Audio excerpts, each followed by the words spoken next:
our Father and the devil being defeated in the new covenant. ఇంతకు ముందు మనం చూసినట్లుగా దేవుడు మనకు తండ్రిగా ఉన్నాడు, అపవాది ఆ కలువరి శిలువలో ఓడించబడ్డాడు అనే విషయాలు కాకుండా క్రొత్త నిబంధనలో ఇంకా ప్రాముఖ్యమైన విషయాలు ఏంటి అని మనం చూసినట్లయితే, here's another very important thing, and that's from 2 Corinthians chapter 3. 2 కొరింథీయులు 3వ అధ్యాయంలో కూడా మనం ఇక్కడ చూస్తాం.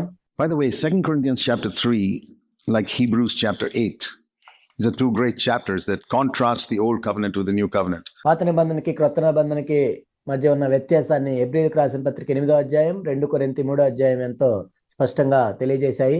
2 Corinthians 3 especially, where it says here that the old covenant was of the letter that kills, verse 6. ముఖ్యంగా 2 కొరింథీ 3లో మనం చూసినట్లయితే పాత నిబంధనలో అక్షరము చంపును, but the new covenant is a ministry of the Spirit that gives life. కానీ క్రొత్త నిబంధనలో అయితే ఆత్మ జీవింపజేయును. It doesn't mean there was no glory in the old covenant. It says here in verse 7, even that ministry of death came with glory. పాత నిబంధనలో మహిమ లేదు అని ఇక్కడ చెప్పట్లేదు, కానీ 7వ వచనంలో మనం చూసినట్లయితే ఆ పాత నిబంధన పరిచర్య కూడా మహిమ కలదై ఉంది. Because there was a glory in the face of Moses, verse 7, but that glory faded away. ఎందుకంటే మోషే ముఖం మీద కూడా మహిమ ప్రకాశిస్తూ ఉంది, కానీ ఆ మహిమ తర్వాత అంతకంతకు తగ్గిపోతూ వచ్చింది. In the old covenant, you could come to a wonderful life and then slowly backslide. That's the meaning of the glory fading away. Do you find that in your life? పాత నిబంధనలో ఒక అద్భుతమైన జీవితం దగ్గరికి వచ్చి ఆ తర్వాత నిదానంగా క్రిందకు దిగజారిపోతూ రావటం, అది మహిమ తగ్గిపోవటం అంటే. నీ జీవితం అలా ఉందని నువ్వు అనుకుంటున్నావా? That when you were first born again, you really got excited and you're all fire for God, and a little while later నీవు క్రొత్తగా తిరిగి జన్మించినప్పుడు దేవుని కోసం అగ్నితో నిండి ఉన్నావు, ఆ తర్వాత కొంచెం వెనక్కి వెళ్ళిపోతూ ఉన్నావు. it became less and less and less. That is an old covenant life. అదే పాత నిబంధన జీవితం. That's the life you've been living. అలాంటి జీవితం నువ్వు జీవిస్తున్నావు. You thought it was new covenant, it was not, and the devil doesn't want people to know it. అదే కొత్త నిబంధన నువ్వు అనుకుంటున్నావు, కానీ అది కొత్త నిబంధన కాదు, మనుషులకి తెలియకూడదని అపవాది అనుకుంటున్నాడు. In the new covenant, it is not a glory that fades away like it was, it says in verse 7. On the contrary. క్రొత్త నిబంధనలో ఇక్కడ 7వ వచనంలో చెప్పబడినట్లుగా మహిమ తగ్గిపోతూ వచ్చేదిగా ఉండదు, కానీ దానికి వ్యతిరేకంగా ఏం జరుగుతుందంటే, it is a glory, verse 18, that becomes from glory to glory. It's not just steady, but goes up and up and up and up. ఇక్కడ 18వ వచనంలో మనం చూసినట్లయితే మహిమ నుండి అధిక మహిమకు వెళ్ళటం, మహిమ అలానే ఉండటం కాదు, మహిమ నుండి అధిక మహిమకు వెళ్ళటం. So if you find that the glory in your life is going down, you immediately say to yourself, whatever you may believe in your head and understand, you are under the old covenant.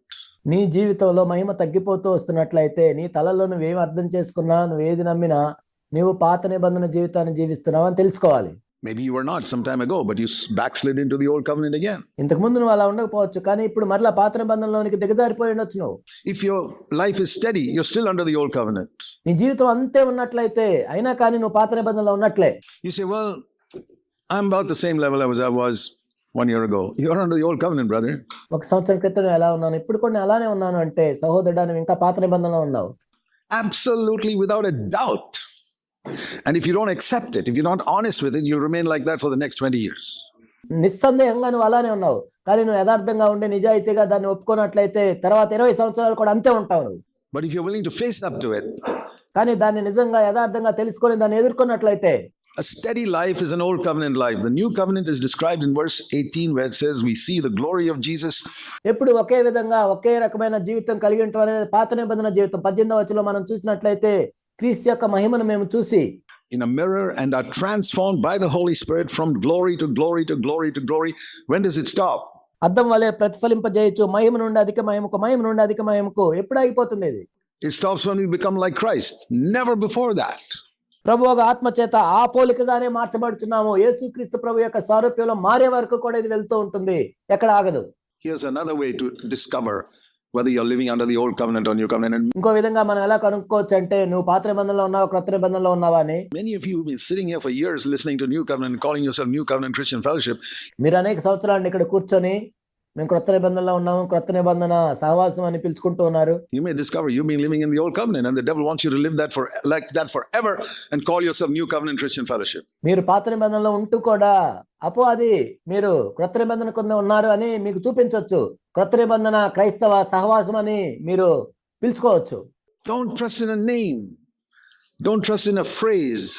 ఏదో ఒక పేరునో లేకపోతే ఒక మాటనో నమ్మొద్దు. Look for reality in your life. నీ జీవితంలో వాస్తవికత కోసం చూడు. You can sit in an old covenant church and live a new covenant life if you're wholehearted. నీవు పూర్ణహృదయంతో ఉన్నట్లయితే ఒక పాత నిబంధన సంఘంలో కూర్చొని క్రొత్త నిబంధన జీవితాన్ని జీవించవచ్చు.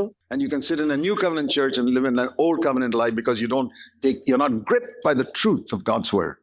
నీవు క్రొత్త నిబంధన సంఘంలో కూర్చొని పాత నిబంధన జీవితాన్ని జీవించవచ్చు. ఎందుకంటే దేవుని యొక్క వాక్యంలో ఉన్న సత్యం చేత నువ్వు పట్టబడలేదు కాబట్టి. From glory to glory to glory.